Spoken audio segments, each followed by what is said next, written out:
Contact on the way down is a foul. Invading the shooter space, they call it. Hawks up by 2. Paul Millsap started his career in Salt Lake City. Had some good seasons there and then signed the free agent deal to get out. He's really a well-rounded player. In that first game, the Rockets had a 19-point lead early in the game, and Millsap's telling him to look at the ball. Must be sticky.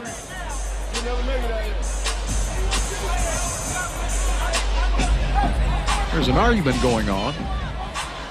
The officials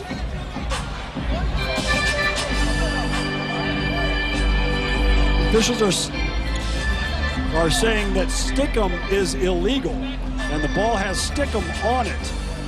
And so they're going to have to exchange the ball, and the officials have warned both teams that Stickum is illegal, do not use it. Well, George Brett may be running out of that dugout right now. Got too much pine tar on the basketball? Might be. That's interesting. That ball's on eBay now. Yeah, if you want to. The game ball with Stickum on it. Well, it could be any one of tennis to first.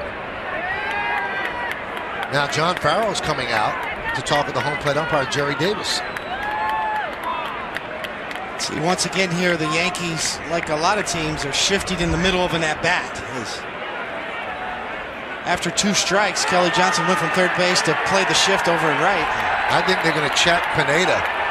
Remember, against the Red Sox, he had what looked like pine tar in his hand. Later said it was dirt, but Farrell is going out to check Pineda.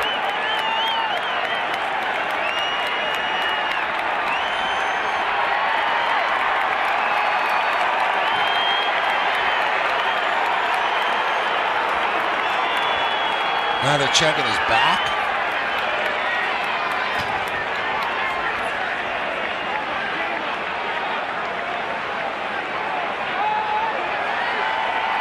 And they're throwing him out of the game.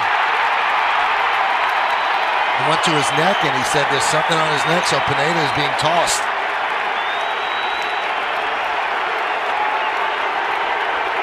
Now Farrell did not check it last time when Clay Buchholz was the opposing pitcher. This time he does, and Pineda gets thrown out of the game.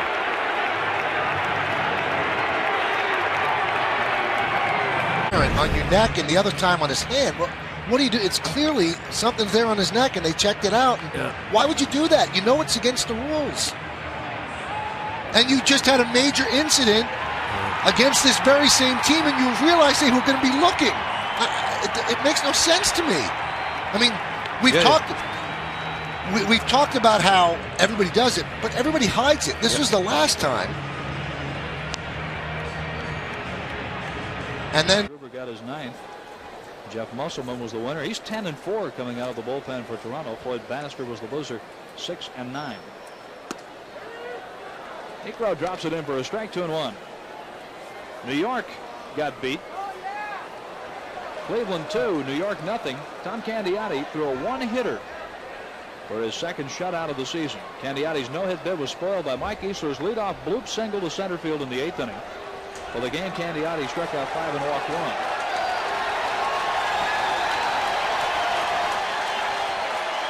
They are inspecting Phil Niekro. They're saying he's either loading up the baseball or something, and Tom Kelly's really getting into it with Dave Phillips and with Tim Cheetah.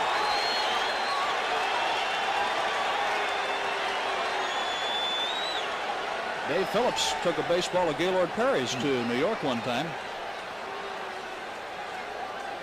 They're checking him all over. I've never seen him do a search like this, quite like this before. And he's out of there. He's been kicked out of the game.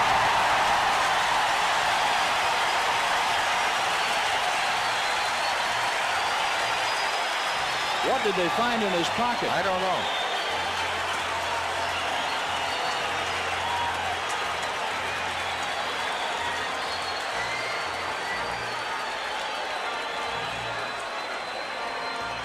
Bill Niekro has been kicked out of the game, and they say that he doctored the baseball with something in his pocket. Our camera crew has tried to get a close-up, and they're doing a good job of trying to zero in to look at a scuffed-up baseball or something. Now they're looking at all the baseballs, checking the balls. Now they're going to put them in a plastic bag and do something with them. And they'll go to the American League office. They kicked him out of the game.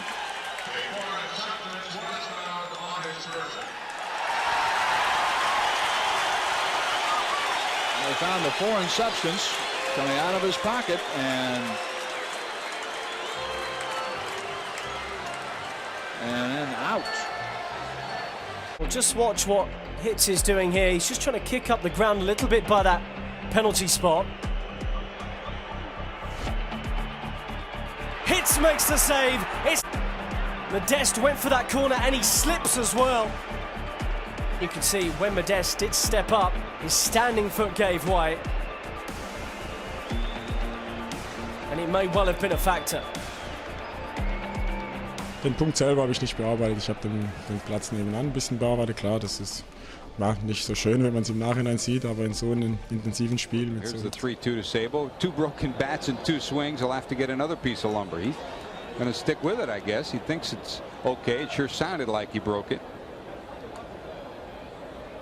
But for a general manager today, it used to be you made a deal at this time of year because you wanted to stay in a pennant race. You didn't consider the financial ramifications or the minor league ramifications. Now those two things often come before the final decision. Yeah, it was broken, and now it's broken for good. Miller has it. 1 away. That was sawed off if there ever was one. Instant kindling right here for Chris Sabo. I swear I think it broke on the pitch before that, but he didn't want to go get another piece of wood. He's got a pizza paddle now. That looks exactly like a pizza paddle. Now you're making me hungry. Uh-oh. It'll take a lot to do that. They're going to take a look at this bat now. They see something on the inside of this.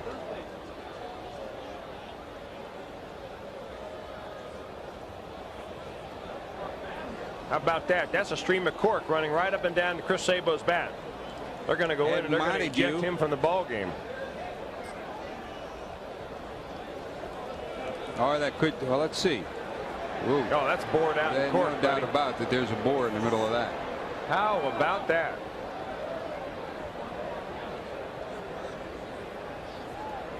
They will. What happens here? Ed Montague will send that piece of bat back into the umpire's room. That will be sent to the league office.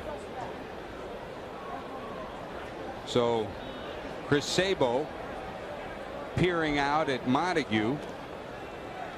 You know what happened though? The Chris Sabo used a different bat the pitch before. He was up there, he was jammed on that, and with a foul ball he broke his bat. So he